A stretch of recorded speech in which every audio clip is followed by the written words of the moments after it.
Guys, ada cerita menarik nih yang pengen gue kasih tahu ke kalian.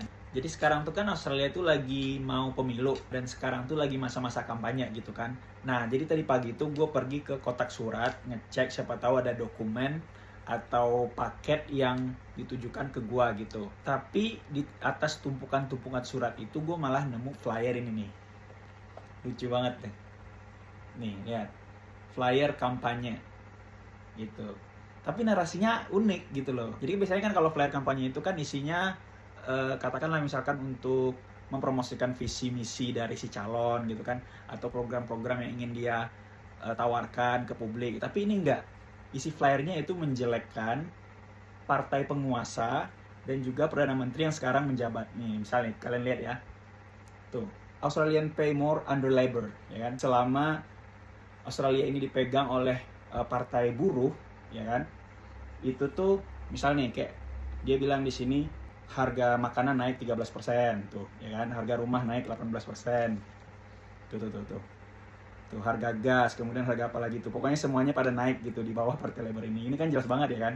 Tujuannya untuk menjelek-jelekan kepemimpinan Partai Labor selama dia menguasai pemerintah Australia gitu. Nah, tapi mereka tuh niat banget loh, sampai-sampai mereka tuh ngelakuin riset tuh terhadap kemunduran-kemunduran apa aja yang dilakukan oleh partai buruh gitu ya, Partai Labor tuh misalkan tuh kayak ngeri ya. Jadi dia ibaratnya dia mau ngibahin orang, mau ngatain orang tapi dengan riset gitu. Jadi nggak asal ngomong, nggak asal fitnah, tapi ada risetnya yang mendukung opini mereka untuk menyerang lawan politiknya begitu. Lucu ya.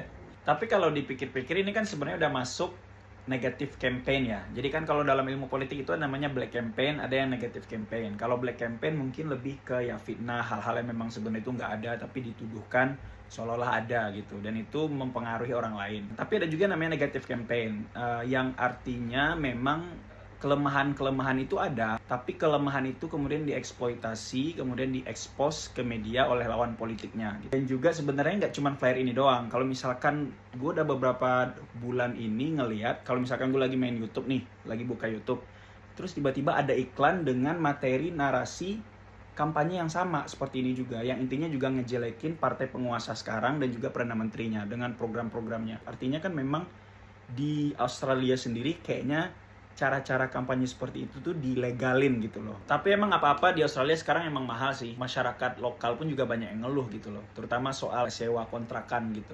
Bahkan untuk cukur rambut aja juga sebenarnya mahal. Ini gue lihat nih belum cukur-cukur nih.